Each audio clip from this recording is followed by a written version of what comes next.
যে এই ফেলানি, সাগর Rooney, BDR হত্যা, এগুলো যারা চোখে চোখ রেখে ইন্টারন্যাশনালি ডিল করতে পারবে সেই দলটা হলো আগামী দিনের আশা আকাঙ্ক্ষার দল।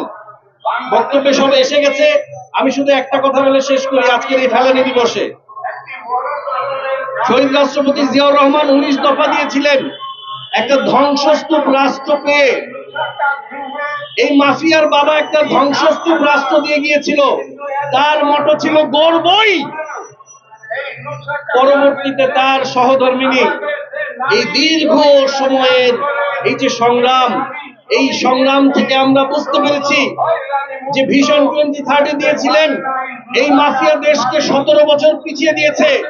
দেশনেত্রী বেগম খালেদা জিয়ার মোটো ছিল বলবই। আজকে এই ফেলানি, এই সাগর রুনি আর যত কিছুই বলেন, এই বিডিআর হত্যার জ্বর বীজ থেকে বের হয়ে আসলে বোঝা যাবে আর কে দিকে নিয়ে যাচ্ছে আর কে চোখে চোখ রেখে কথা বলবে। সেজন্য আগামী দিনের রাষ্ট্রনায়ক দেশনায়ক জনাব তারেক রহমানের এই 31 দফার মোটো হলো বদলাবই।